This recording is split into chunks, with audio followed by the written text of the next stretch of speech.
नमस्कार साथियों, स्वागत है आपका एजुकेशन वाला बाय कुंदान सर चैनल पर। आज हम पोस्ट गुप्ता पीरियड यानी गुप्तोत्तर काल पर एक विस्तृत श्रृंखला की शुरुआत कर रहे हैं।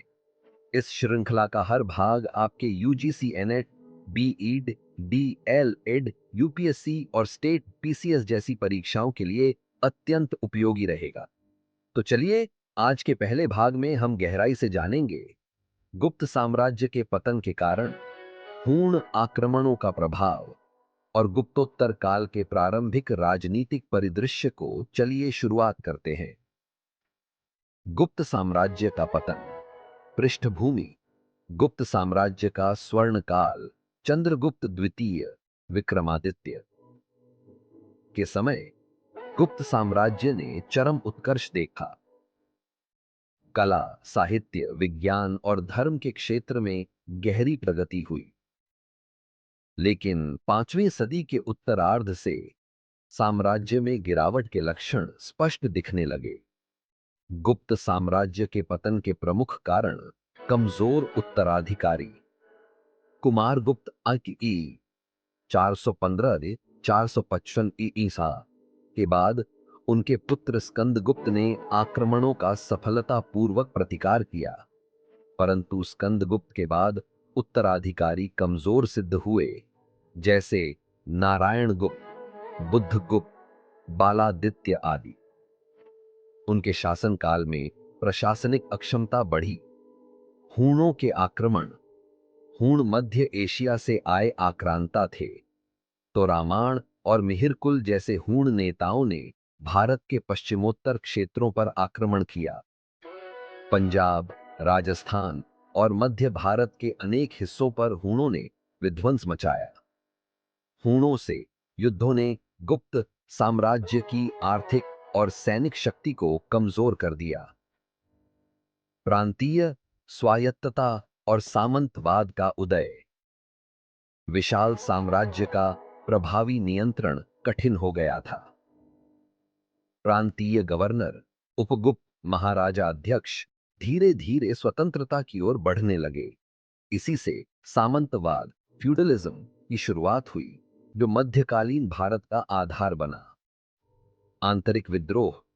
सीमांत क्षेत्रों में विद्रोह प्रारंभ हो गए थे। जनजातीय समूहों ने भी सत्ता को चुनौती दी।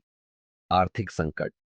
आंतरिक संघर्षों और विदेशी आक्रमणों के कारण कृषि उत्पादन में कमी आई। व्यापार मार्ग बाधित हुए, विशेषकर अंतरराष्ट्रीय व्यापार। राजस्व संग्रह में भारी गिरावट आई। प्रशासनिक भ्रष्टाचार। अधिकारियों द्वारा भूमि के बड़े बड़े टुकड़ों पर कब्जा कर लेना। केंद्र से प्रांतीय सत्ता का धीरे धीरे हट जाना। हूणों के आक्रमण और उनका प्रभाव। हूण कौन थे? हूण मध्य एशिया के खानाबदोश जाति थे।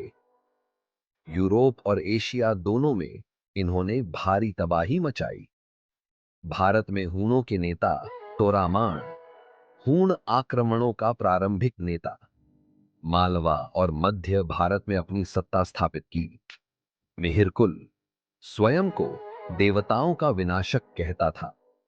बौद्ध धर्म के प्रति विशेष क्रूरता दिखाई। प्रभाव। हूणों के आक्रमणों ने पश्चिमोत्तर भारत को अत्यधिक क्षति पहुंचाई। शैव धर्म का प्रभुत्व बढ़ा। बौद्ध विहार और बौद्ध संस्थानों का पतन हुआ। हूणों के भारतीयकरण के प्रमाण भी मिलते हैं। उन्होंने भारतीय भाषा, धर्म और रीति रिवाजों को धीरे धीरे अपनाया। गुप्तोत्तर काल की प्रारंभिक राजनीतिक स्थिति। क्षेत्रीय राजवंशों का उदय। गुप्त साम्राज्य के विघटन के बाद भारत छोटे छोटे राज्यों में बंट गया। प्रमुख क्षेत्रीय शक्तियां: माउखरी वंश, कन्नौज, वर्धन वंश, थानेसर, मैत्रक वंश, वल्लभी, गुजरात, पल्लव वंश, दक्षिण भारत। शक्ति संघर्ष। इन क्षेत्रीय राज्यों के बीच सत्ता संघर्ष शुरू हो गया। कन्नौज जैसे रणनीतिक नगर पर अधिकार के लिए कई युद्ध हुए। महत्वपूर्ण क्षेत्रीय शासक ईशानवर्मन, माउखरी वंश। उत्तर भारत में शक्ति संतुलन बनाने का प्रयास। प्रभाकर वर्धन, वर्धन वंश, थानेसर के उदीयमान शक्तिशाली राजा, समाज और अर्थव्यवस्था में परिवर्तन, कृषि प्रधान समाज, शहरी जीवन में गिरावट, ग्रामीण कृषि आधारित अर्थव्यवस्था का वर्चस्व, भूमि पर सामंतों का नियंत्रण बढ़ता गया, जमींदारी प्रथा का उदय, सामंतों और स्थानीय प्रमुखों को भूमि अनुदान, ये सामंत स्वायत्त शासक बनते गए, केंद्र की सत्ता कमजोर होती गई, व्यापार और वाणिज्य में गिरावट, समुद्री व्यापार विशेषकर रोम के साथ में भारी कमी, बाजार और नगरों का ह्रास, गुप्तोत्तर काल के सांस्कृतिक परिवर्तन, शैव, वैष्णव और शक्ति पूजा में वृद्धि, बौद्ध धर्म विशेष रूप से पश्चिमोत्तर भारत में कमजोर पड़ा, संस्कृत भाषा का वर्चस्व बना रहा, लेकिन क्षेत्रीय भाषाओं की भूमिका भी धीरे धीरे बढ़ने लगी।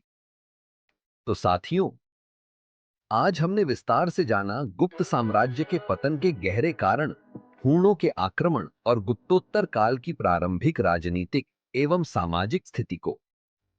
यही समझ हमें अगले कालखंडों को गहराई से समझने में मदद करेगी। अगले वीडियो में हम वर्धन वंश और महान सम्राट हर्षवर्धन के शासन का विस्तृत अध्ययन करेंगे।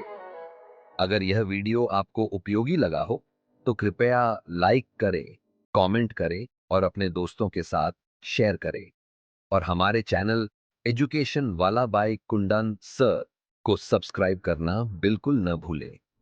फ्री नोट्स और मटेरियल्स के लिए हमारा टेलीग्राम लिंक डिस्क्रिप्शन में है, जुड़िए आज ही। मिलते हैं अगले ज्ञानवर्धक वीडियो में।